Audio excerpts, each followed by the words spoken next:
Before we begin, we want to let you know that some sensitive content is discussed during this episode, including that of sexual abuse. So please make sure to take care of yourself while listening.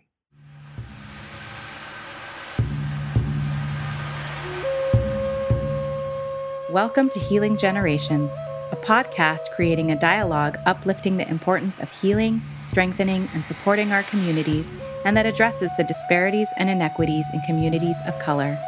Healing Generations is brought to you by the Healing Generations Institute, a collaborative initiative of the National Compadres Network and the Brotherhood of Elders.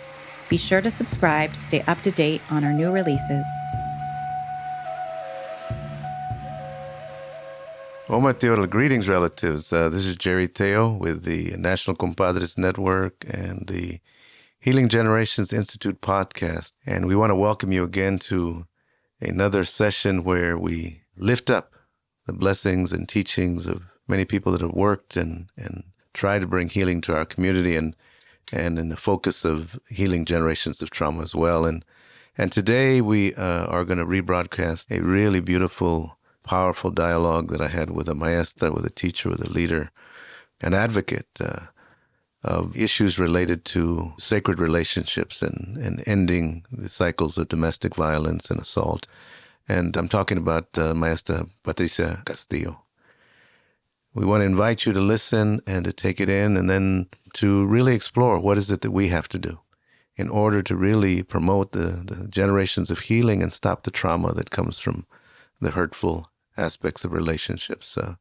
We offer this podcast in honor of the month in which we really focus on the ending of violence in relationships and the promoting of sacred relationships. Thank you very much and enjoy this dialogue with Maestra Patricia Castillo. Well, blessings to everyone. This is Jerry Teo here with the Healing Generations podcast. I want to thank you all for joining us today and for listening in and going on this journey. We call it a journey because, it's part of the whole process of us as a people, as families, as communities, but as individuals, beginning to look at how, we can live in this world in the best way we can with significant amount of respect, dignity, love, and trust. And our focus here on this podcast is really about healing. It's around healing generations because we recognize that there's been generations of wounds that have come to many of us and to our families and communities through a whole number of things, but definitely through oppression and racism and patriarchy in a whole number of colonized ways. And we want to heal from those generations of pain, but we also want to be able to lift up the generations of blessings and generations of medicine and traditions and values that we all carry as people. And we've attempted to do that in previous podcasts. Today, we're very, very blessed and fortunate to have with us Patricia Castillo, who is a longtime friend of mine. Consider her a comadre, a good friend, road dog. We've been on this journey a long time doing this work. She really is an elder, a wisdom keeper, a trailblazer, a truth speaker, a real warrior for our people. And she heads up the Peace Initiative out of San Antonio, Texas. And we were just talking a little while ago. She reminded me that we met some 30 years ago when we were youngsters, a lot younger on this road.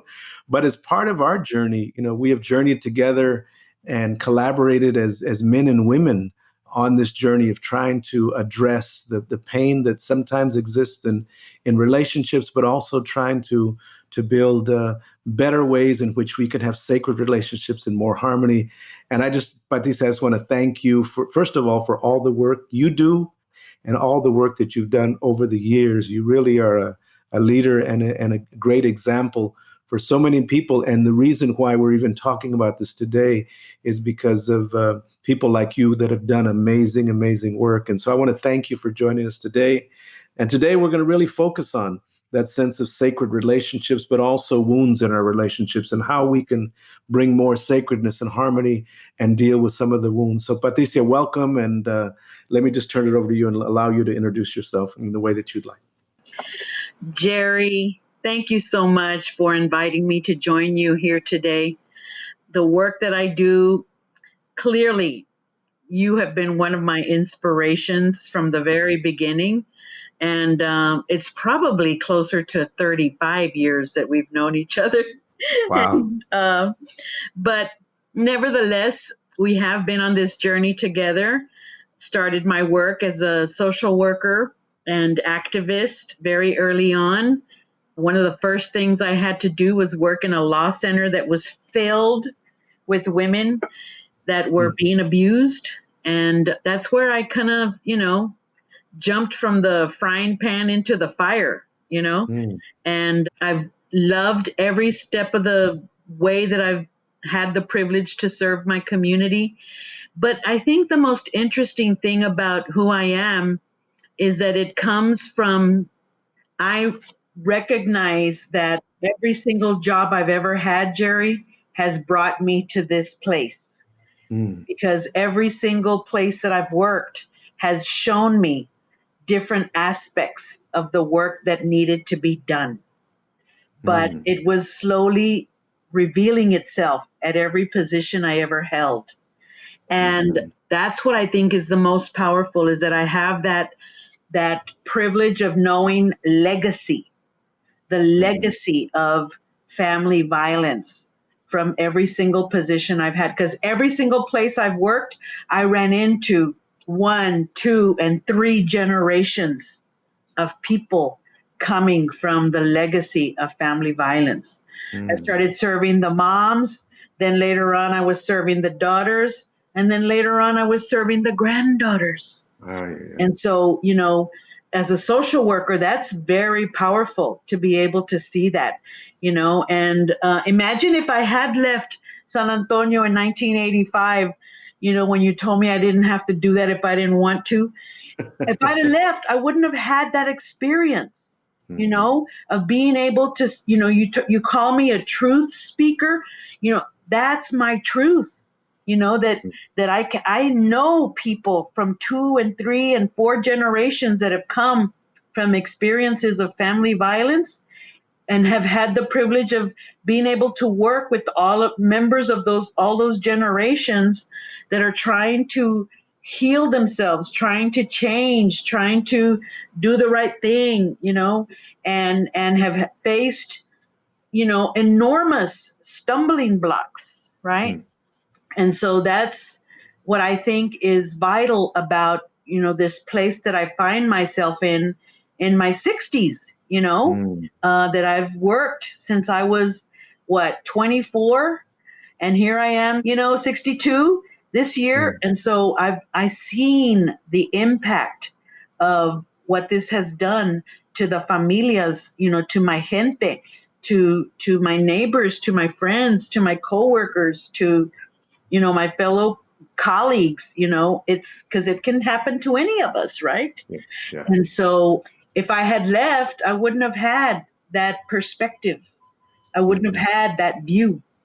Yeah. I wouldn't have known, the entrenchment of, well, that now they're calling it here in the midst of COVID, they're calling domestic violence the shadow pandemic, Mm. in the midst of the COVID-19 pandemic. Right. And so I wouldn't have known all of those things, if I had left San Antonio and gone to go find myself somewhere else. I Mhm. found myself here, and I found my niche in terms of what I needed to be focusing on. And Mhm. so I see that as a huge honor, as a huge privilege, to Mm. be able to speak from that perspective. Yeah. Well, you mentioned that every place that you worked has kind of contributed. I wonder if you could share a little bit even about that learning that started early on in your life, your familia. Where do you come from? Tell us a little bit about your familia and the lessons that you learned. All of us grow up, in families, and there's blessings there, but there's also challenges and sometimes, woundedness that we experience that contribute to our whole ability to be able to relate to some of the familias that we deal with. So, can you share with us a little bit about that journey and how that's contributed to your understanding and being able to do the work? Of course, I come from, a familia of Chicanos that grew up on the west side, which here it's the barrio. In San Antonio, it's the barrio. When you go, to the west side of San Antonio, that's where all the raza lives, and that's where I grew up, in that barrio. But my parents were very traditional. My mom was a stay-at-home mom, but my dad had 2 and 3 jobs, at any given time, because he was determined, for my mom to be able to stay home and take care of us, right? And so, gracias a Dios, my dad was a hard worker and he was a good provider, right? We never did without. But my parents were not knowledgeable and not aware of parenting skills, right? They didn't know about those things. And so their form of discipline was very harsh in terms of, corporal punishment. And so that's my experience of family violence. It's about corporal punishment. And then the other thing I'm so grateful for and thankful for is that my father was not violent towards my mother. I think he might have hit her one time, but that was it. That was like the first and the last that I know of, because I never saw anything like that again. But they were harsh in terms of how they treated us, right? And so that is like kind of my grounding of addressing family violence, is the corporal punishment piece, right? And then there was a lot of substance abuse in my family, a lot of drinking, and everybody drank. Everybody, partied all the time, lots of mariachi music, lots of ways of promoting that way of life, right? And then you live in San Antonio, and in San Antonio, you don't even need an excuse to have a party, right? And so aquí es puro party all the time, right? And so you fall into that cultura, right, of fiesta, constantly festejando, right? And if we're not skilled and knowledgeable, it's so easy to fall into that trap, of addiction, right? And then us being indigenos, when we're indigenos, we don't have the capacity to handle alcohol in our bodies, right? We don't have those genes, to tolerate and to withstand and deal with alcohol. And so I'm an alcoholic. I consider myself an alcoholic. And thank God I was able to give it up, eventually. But me and my mom one time sat down and counted all the men that we had lost in our family due to alcohol addiction. And in 4 generations, Jerry, in our family, and we're kind of a small family. We're not a big, we don't come from families where they had 10 and 12 kids, or everybody had like 2 and 3 kids, right? Small. We lost 22 men, Jerry, in 4 generations. 22 men, just así desaparecidos, because of wrecks, because of cirrhosis, because of, all kinds of things like that, where, we just could not handle, we're not equipped to handle the alcohol. And including in my family, my personal family, my brother died at 49 from cirrhosis of the liver from drinking alcohol.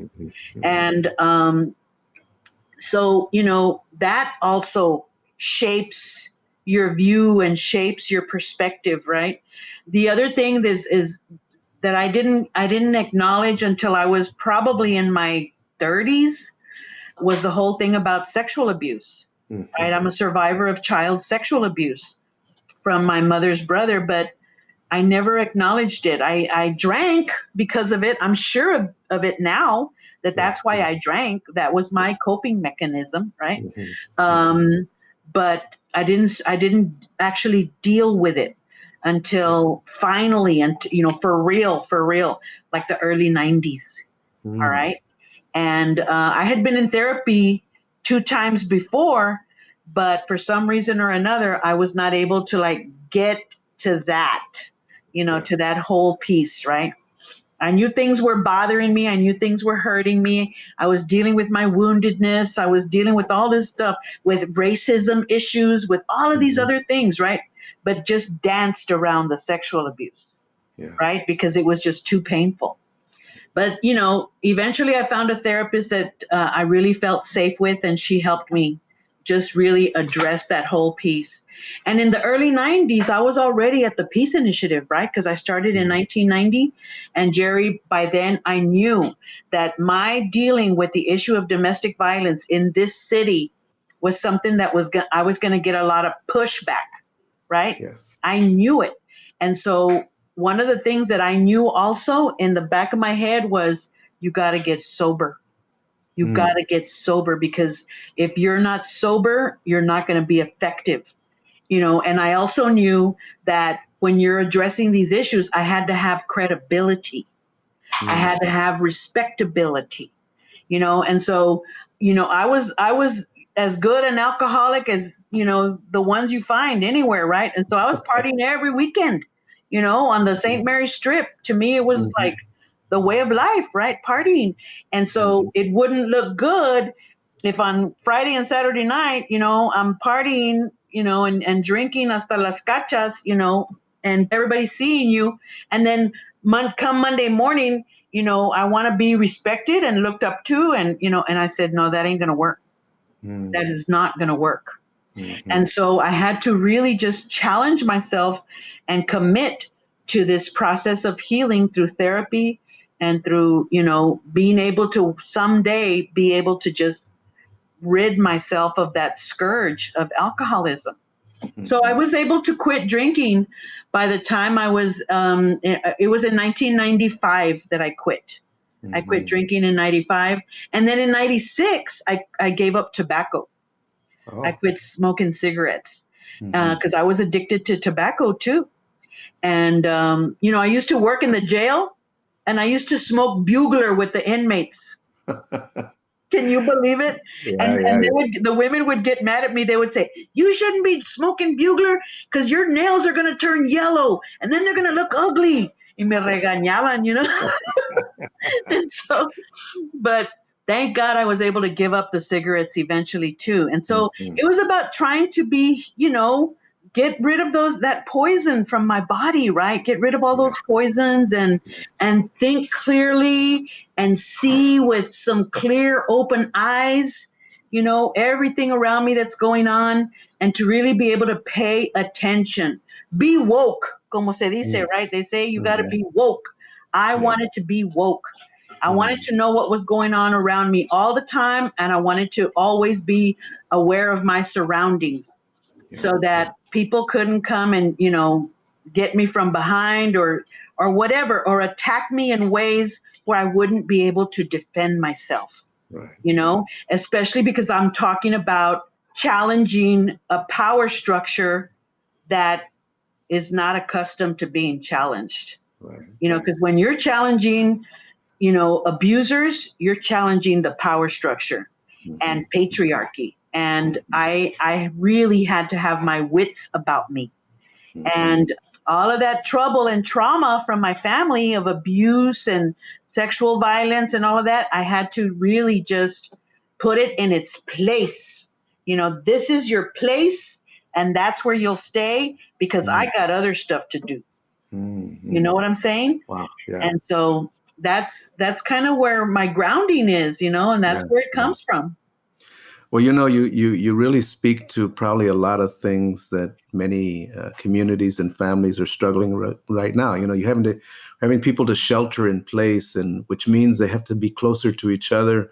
They got to be around each other, and it's amazing to me how we're in California and how they could say that the AA meetings and the NA meetings couldn't meet, but the liquor stores were open. I mean, it's just amazing to me how policies and people don't understand. But the other thing that as you're speaking comes to mind is, it also reminds me of my upbringing, that I now realize that my parents were in a lot of pain. They were struggling a lot. They didn't know what to do with the racism. They didn't know what to do with the poverty and the oppression. They didn't know what to do with all the confusion, and they were very afraid. They were very afraid themselves of not being able to make it, not being able to feed us, not being able to defend us. They had to endure. And those times, the racism was I don't know if it's more direct, but it felt, more direct, and people were Oh, allowed it to do was. things, And so, I it's not a justification, but I began to understand that my dad's drinking, he was trying to deal with the pain, that my mom's even acceptance of certain things was no hay otro camino. She couldn't see another way, Yeah. and after a while, when society says that you're not valued, when society says that we can be abusive to you and you should accept it, and you begin to internalize and take that in, then that becomes part of even your interaction within your family. And I think that's what's happened to many of our families Yeah. throughout the years. I really want to acknowledge you for, being that truth teller, but that warrior. And what we realized as men, when we started the Compadres Network and decided to gather, and we wanted to do things for the communities. And early on, when we first gathered and we did our conocimiento, what we realized is that we were all jacked up. That even though we had the degrees and credentials and all of that, that we had wounds, that we had a lot of colonized thinking and ways in us, even though we were professionals. And so Yes. what we had to decide as men is that if we really were going to heal our people, we really were going to heal our families, if we really were going to heal each other, that we had to, first of all, acknowledge our woundedness and our patriarchy and our colonization and begin to go on a road to healing. And were one of those that began to do that work for yourself. I want to congratulate you on your sobriety, but congratulate you on your willingness to really deal with some things that are very painful, and now able to speak about it, because as you speak about it, I'm sure it reverberates with so many people. And because of your willingness to do that, as you said, you've helped generations. Right now we're in this, pandemic of COVID where people are together. And, obviously we knew all along, but now news media is saying, domestic violence and relationship violence is increasing, and drinking has gone up. The people that are making money are the liquor stores, and, because now Big people are time. drinking more. Yeah. I Big wonder if time. you could talk to that, talk a little bit about the woundedness that exists in our communities, that, and it really couples with the racism that is now being lifted up, because in Mhm. many of our communities, COVID is impacting especially Black and brown people at a higher rate because of the Yeah. inequities, because of our compromised health and all of those things. So I wonder if you could Mhm. speak to some of that and how that manifests in the work you're doing. Well, people are trapped. Bottom line is people are trapped. Teachers have reached out to me because they're so concerned about their kids, their students. And Yeah. because the kids usually, if they make outcries of, physical or sexual abuse, it's usually a large majority of that outcry happens in the school setting where the children feel safe, Yeah. right? And so they're not seeing the kids. And then how does a child make an outcry in a Zoom Mhm. class? The Yeah. kids are not going to do that, in where all their little classmates are on the laptop screen. They're not going to do that. And so everybody's really very worried about what's going to happen, if this thing ever lifts, because if it lifts, it's going to be like a tsunami, Mhm. of people making outcries, of people needing shelter, of people, really, you know, and there's not going to be enough of us, those of us who do this work, the Mhm. caseworkers and the advocates and the social workers and the therapists. And I mean, we don't have enough of them as it Now. is, Right. as it is right now. I mean, to me, it's shocking, that there's not enough places to send our people to.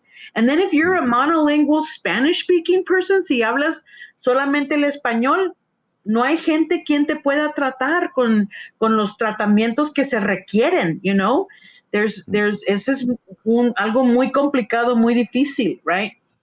We need to be doing some planning in terms of how are we going to respond once this thing, lifts in a couple of years, maybe, because people are going to really, it's going to be bad. But right now, what we're seeing, unfortunately, like here in San Antonio, I cannot tell. I'm shocked at how many women have killed and stabbed men in San Antonio Wow. of late. Wow. Wow. I'm not. In one day there were 2 men that got shot and 1 man that got stabbed in one day here in San Wow. Antonio. Last year we had a record-breaking year of domestic violence cases, of murders of women, and it was 28.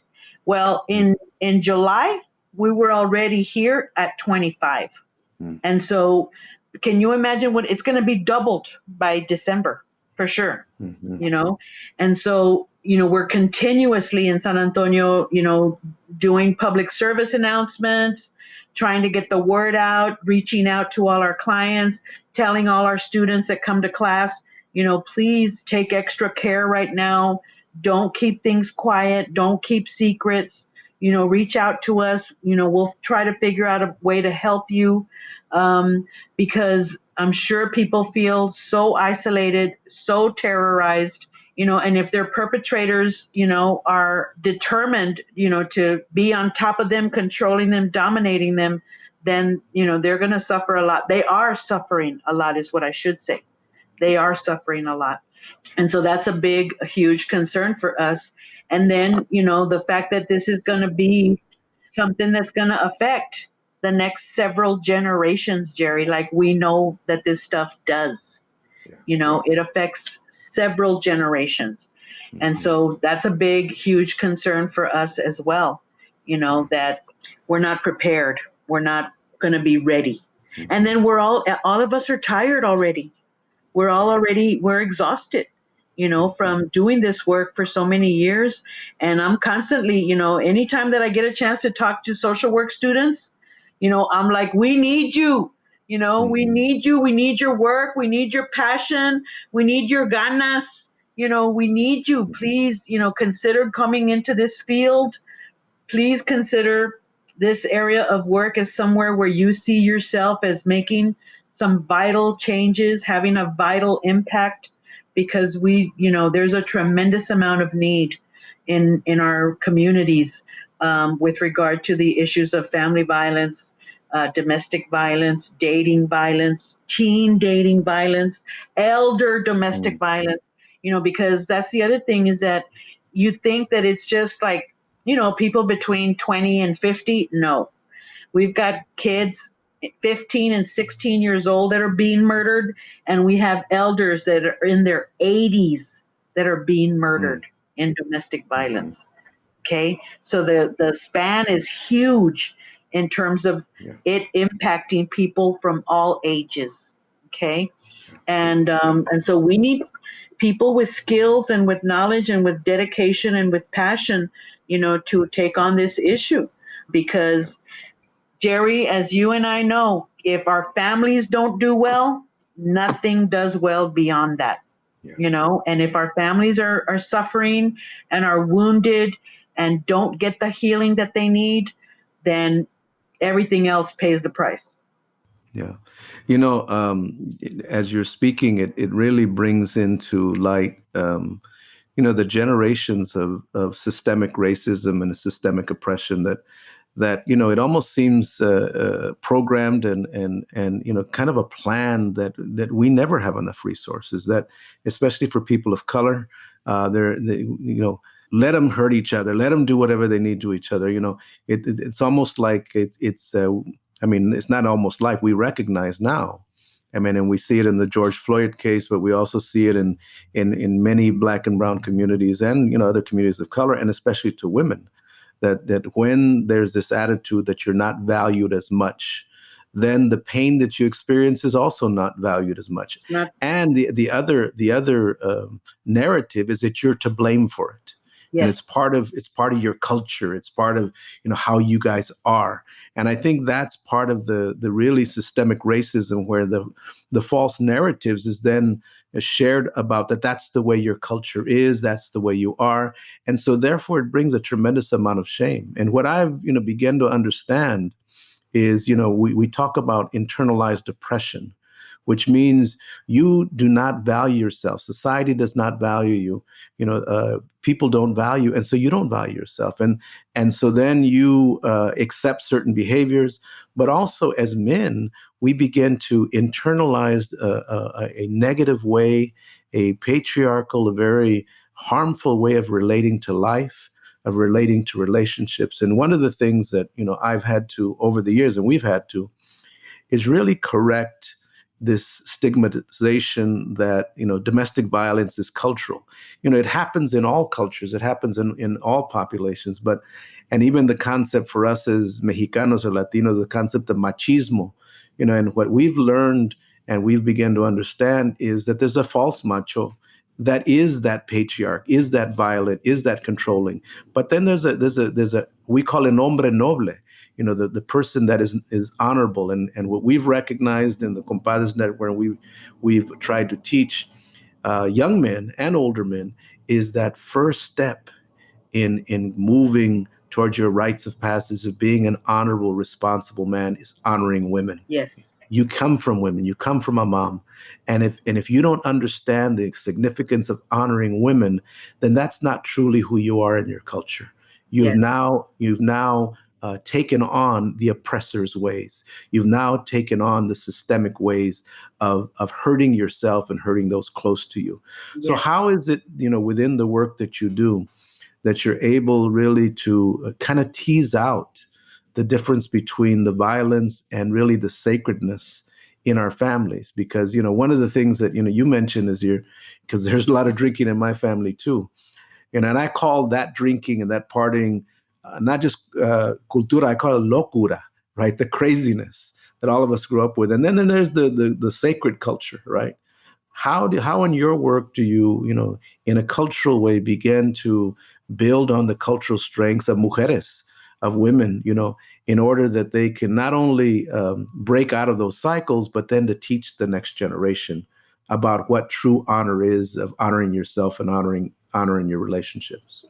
You know what, Jerry, I want to start with my experience with my mom. My mom was always embarrassed, and she finally confronted me one day because I would talk about being a survivor of sexual abuse. Mm-hmm. And she was like, "Why do you have to talk about that? Que vergüenza, and you don't have to bring that up. And why do you have to bring it up?" And so, I said, "You know what, Mom?" I said, "That was something that was done to me, and I was a child, and it's not my shame."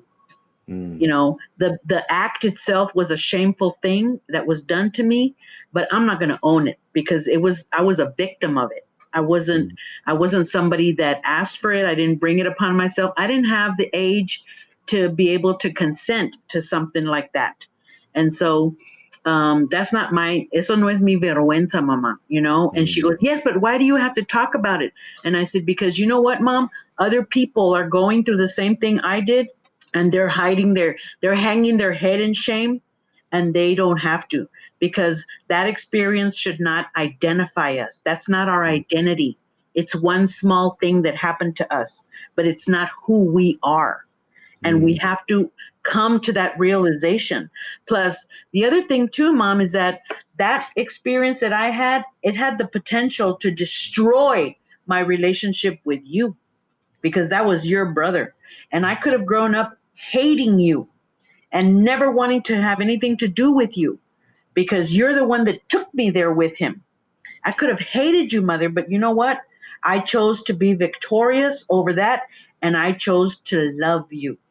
Ooh. I love you, Mama, and I want to have a relationship with you, and I want you in my life, and I'm not going to let that experience and what that man did decide that for me. And so she was like, wow, like she just like, "Well, I never thought about it like that." And I said, "You need to think about it like that, Mommy, because this is the kind of trauma that can destroy families, Mama. And we have to decide for ourselves whether or not we're going to let that stuff, make decisions for our whole lifespan." And I chose to not let that experience decide for me how I was going to live with you and Daddy. I was not.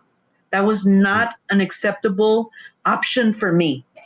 And so I said, don't be embarrassed, Mama. You don't have nothing to be ashamed of. That wasn't you, and you don't have nothing to be ashamed of. And we're stronger for it. We're smarter for it. We're bolder for it. And that's what we have to focus on, Mama, so that we can continue to love each other, respect each other, enjoy each other, and have a strong, full, loving relationship with each other as a mother and as a daughter. And she was like, she just had not, that perspective or that angle just had never entered her mind, and we have to decide what we want to do with those kinds of experiences in our life.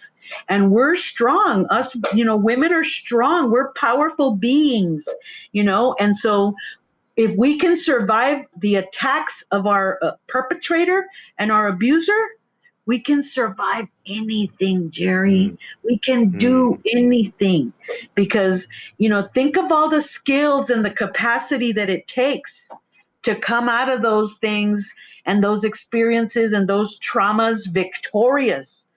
Think about all the skills. I mean, you got to be strong. You got to be smart. You got to know where to go find help. You got to know what to say. You got to know how to ask questions. You got to have endurance. You have to have capacity. You got to have all these skills to live through those kinds of wounding, traumatic experiences. And we live in a society that's, like you said, so busy telling you, qué tonta, pa que tú te lo buscaste. Qué tonta, y tú te lo mereces porque no te callas la boca, and they tell you things like that to shut you down and to embarrass you and to shame you. And those things are a lie, and that's what we have to realize and remember is that those things are a lie. If you come out of those experiences and you live to tell your story, you're somebody that's got it going on. And all of that stuff that you used to aguantar what you went through is the same skill set that you're going to use to come away with that and be victorious for yourself and for your kids, for your families. And so we gotta flip it. Yeah. We got to turn that coin around and look at the other side because it's the same thing. The same stuff that you use to survive is going to be your capacity to survive and to be victorious and to change and to transform yourself and to recreate your life. Recreate it for yourself and recreate it for your children. And that's the other thing that moves me is that I cannot tell you how many thousands of women I've known that have recreated themselves and their children's lives, by stepping away from those experiences of abuse and violence and sexual violence and completely transformed themselves and remade themselves.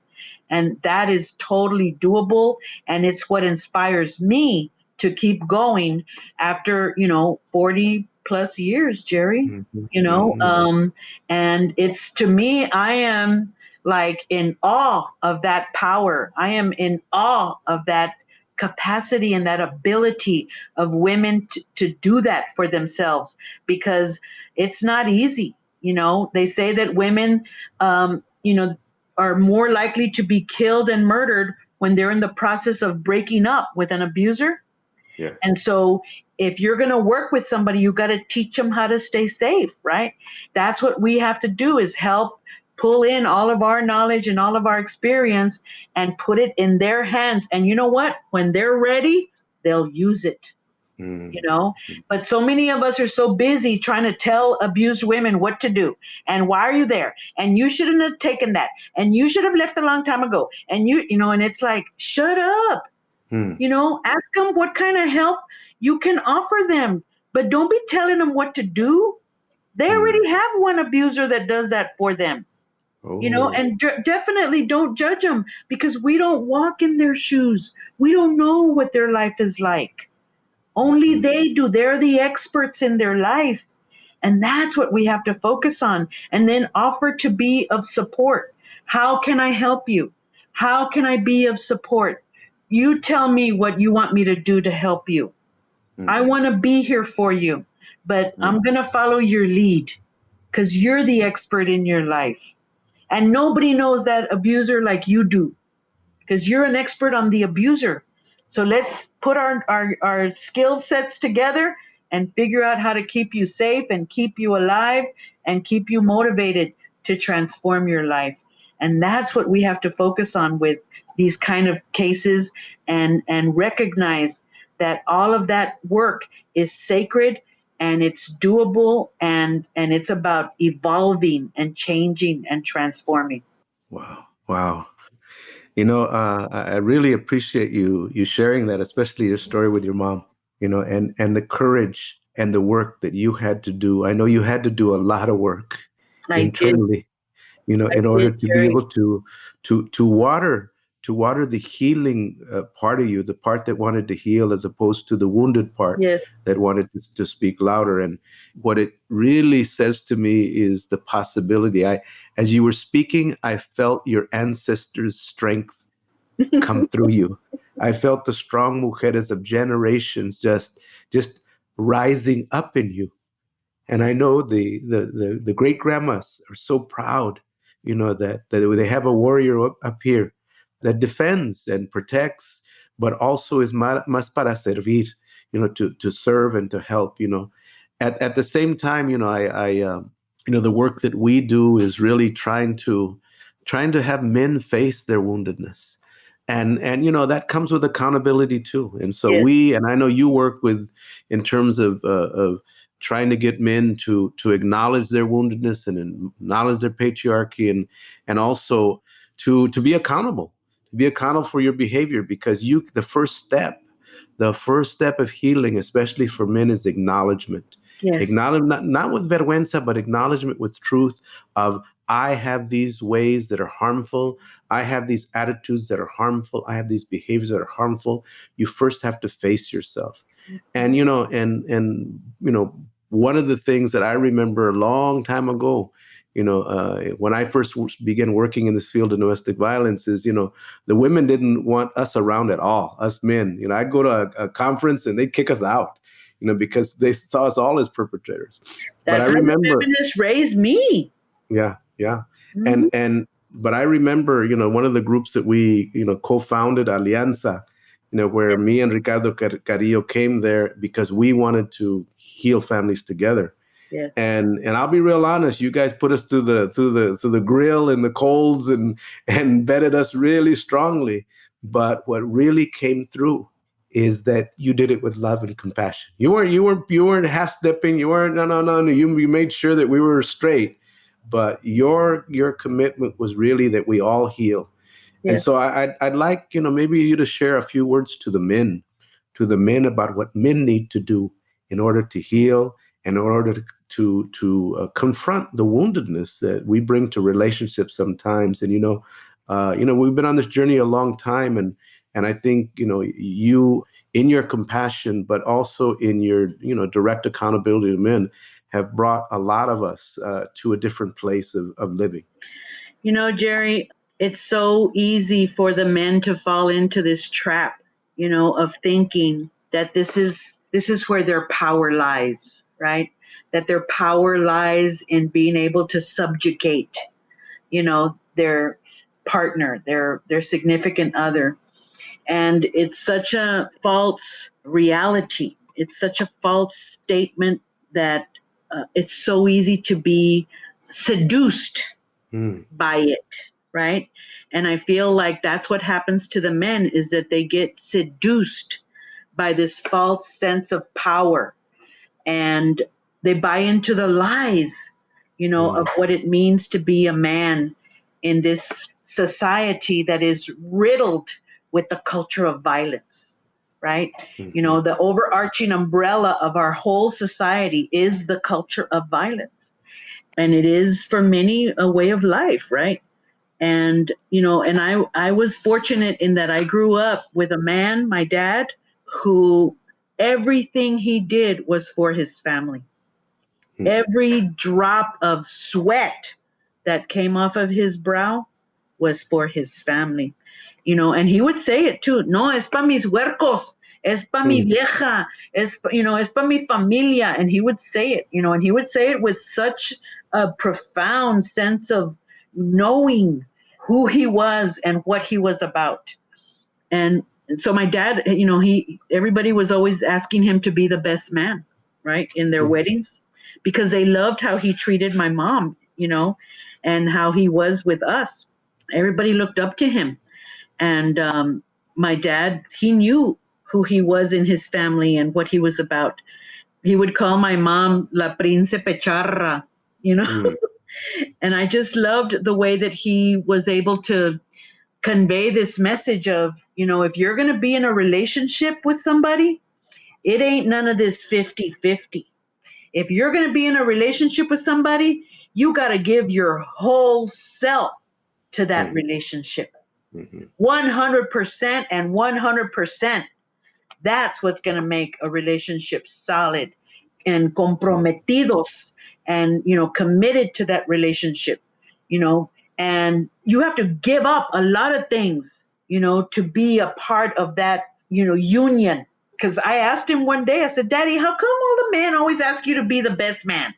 He sat me down and we just started talking, and he started saying all this stuff. And I was like, my God, I had no idea my dad had this knowing in him, And he goes, ¿Por qué crees que no dejo que tu abuelita se meta acá con nosotros? He would say, your grandmother's always trying to butt into our family business. And I don't let her, because she doesn't have any business in our family. This is our family, and I'm the head of this family, and we have our stuff together over here, and we're okay, and we love her, and we'll go see her all the time and be with her and everything, but she doesn't get to make decisions in our family, right? And so I was like, wow, and it was true. He used to do that with his mother. That's why his mother didn't like him, because she resented the fact that he didn't allow her to manipulate him or to butt into his family business stuff, right? Because he knew his role, he knew his place, he knew what he valued, and he knew what he was striving for with his family, right? And with the men, I think that there's so many outside influences, right, that are telling him how to be, that are controlling him, that are manipulating him, that are dominating him. I mean, right now, like I think about porn, and the porn culture and how it's affecting. There's little boys, Jerry, that are 9, 10, and 11 and are already addicted to porn. Can you imagine? Is that kid going to be able to grow up and have a powerful, intimate relationship with a significant other when their little brain is already warped by the time they're 15, and how they view a girl? No way. There's no way. And so, men have to really go inward. We have to go inward. We have to look at ourselves, look at, what is it, how I want my life to be, right? And, and you talk about, the substance abuse. The substance abuse is a false prophet. It might make you feel good for a little while, just like the porn. It might make you feel good for a little bit, but it's destroying your capacity for relating to people around you, right? And that's another thing. Like they said that Pornhub, they decided to offer everything for free because of the pandemic. I'm like, oh my God. Wow. Oh my God. And so how you view women, is going to be warped and distorted by how you see, what you see in porn. And so men really have to challenge themselves and think about, what it is they want for themselves in their family, and heal those wounds and acknowledge them. First of all, acknowledge that you've been wounded, acknowledge that you've been hurt. If you were also molested or raped as a child, that's not your shame, and you can heal from that. Right. Talk about it, bring it up, get with somebody that can help you with that. Jerry, I work with men right now, and I'm really shocked at how many men tell me, you're the first person that's ever asked me if I was sexually abused as a child. And I want to tell you, yes, I was. And, and So I'm the first person they've ever said anything to. Yeah. Yeah. And so I have to, try to guide them to the trauma you experienced as a child is a huge part of the root system that has put you in this place where you're now being charged with domestic violence. You know, you point to so many really profound, rudimentary things, and that we don't even consider when we talk about this. And what you're mentioning is my experience too. That we sit with men in Circulo, and a lot of people say, well, men don't like to talk, they don't like to share. Well, give them a safe place with somebody safe, and it just all comes out. It does. And when one man begins to share, well, this happened to me when I was a young boy, or we have a lot of men that have been incarcerated that get strip searched in there. It violates them, and then they come back out and supposed to relate with their kids. So this issue of violence, and how they really wound a lot of men, and at the same time, the sense of accountability that we as men really have to help other men. We know when somebody's acting out of pocket or out of bounds, and we need to be able to make them accountable, but to also help them when they need help, to gear them towards help. And so this issue is really a massive issue.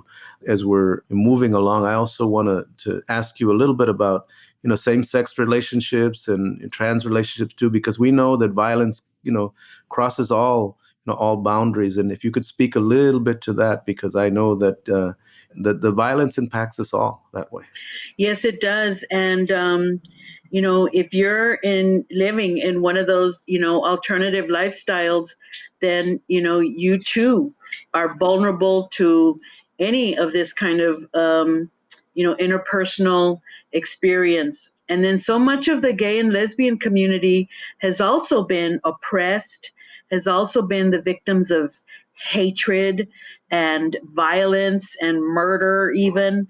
And so you come from that experience of being afraid, of outing who you are. I mean, we're much more permissive now, but that fear still exists for a lot of people. And if you're living in one of those kind of situations, the damage is going to be the same. It has the potential to be lifelong, and you have every right to be safe. No matter what kind of a relationship you're in, you have every right to be respected and to live free from violence, no matter what. And so please, if you're in that kind of a situation, reach out. There's lots of organizations that are doing work with the gay and lesbian community and the trans community. And nobody deserves to be in a situation where you're being mistreated, being disrespected, being violated, being injured, by your partner in a LGBTQ or trans relationship. It is unfortunately just as common in those communities as it is in the straight and heterosexual communities, unfortunately, Jerry. Yeah. Well, I really want to thank you for, I mean, we could go on. There's so much more to talk about, Absolutely. and for those of you that are interested, Patricia has a long list of credentials and experience. And this work is an ongoing work. We must all commit to do better. We must all commit to do our healing. We must all commit to voice truth around this. And this topic, is a delicate topic for many people. It triggers many people. I want to encourage any of you, that are feeling anything to reach out for help. To Yes. reach out to people that can comfort you, that can support you. But there's many hotlines. I don't know if there's any resources that you can mention right now, Patricia, that for anybody that's listening. Well, the National Domestic Violence Hotline number is operates 24/7 and translates, Jerry, in up to 200 languages. Again, speaking to the fact that this is a global problem, right? You can come from whatever part of the world, and this can happen to you, right? But that number is 1-800-799-7233. And again, you can call any time of the day or night, any day, and somebody is there to listen and to help you and to guide you to the appropriate resources. They know what are the resources in every single community across this nation. And so that's definitely a resource you wanna stay with. Of course, our website, thepeaceinitiative.net. You find a lot of resources there too in both English and Spanish. There's an excellent website called domesticshelters.org that covers so many topics that come from our work, and it also offers a lot of information in English and Spanish. Domesticshelters.org. Please look at that. A lot of people are learning on their own. And a lot of people are learning so that they can help their friend, their neighbor, their coworker, their sister, their comadre. People are starting to educate themselves. And I really love that, because nobody would do that before. Before, they would just say, nah, déjala, whatever, that's her fault, right? And blow it off. And not anymore. So many people are now getting involved. So many people are not just being, these bystanders that don't do something. Now they're active bystanders, and they're getting involved. They're asking questions. They're informing themselves, educating themselves so that they can be a part of the solution. And that's what we need. We need to help each other, get out of these situations and support each other while we're in the process of getting out of these situations. Mm-hmm. Well, I want to thank you, Patricia, again for the years and years of work that you do, for your leadership, for your for your mentorship for so many people, and for your friendship too. We go way back, and we'll continue to do this work. I want to just remind the men that there are resources for you. If you struggle with any of these issues, any of the wounds that have been mentioned, or find yourself in acting in these ways that disrespect or dishonor or violate relationships, make sure you get help. It doesn't go away by itself. No, it's not going to heal. You have to do your work, and there are now organizations and places in which you can go. Yes. As we begin to wind this down, this is part of healing those generations of wounds, the oppression, the violence that has happened to us as people of color for thousands of years. But we must now take responsibility. We must take responsibility to really deal with our wounds, but also to begin to heal those wounds and bring to light the sacredness of our relationships, in order that what we pass on to the next generation has more sacredness and less woundedness. Yes. We want to thank you all once again, and invite you to share comments and share suggestions, but also to pass this on to friends that might want to listen to this podcast. We are attempting to include the voices of many, many people, and we just ask that you continue to do your own work and continue to do your own healing as well. And thank you all so much for who you are and what you do, and thank you for spending the time with us. May the Creator continue to bless you. Ometeo. Thank you. For more information about Healing Generations and the Healing Generations Institute, visit nationalcompadresnetwork.org and be sure to subscribe to stay up to date with our new releases.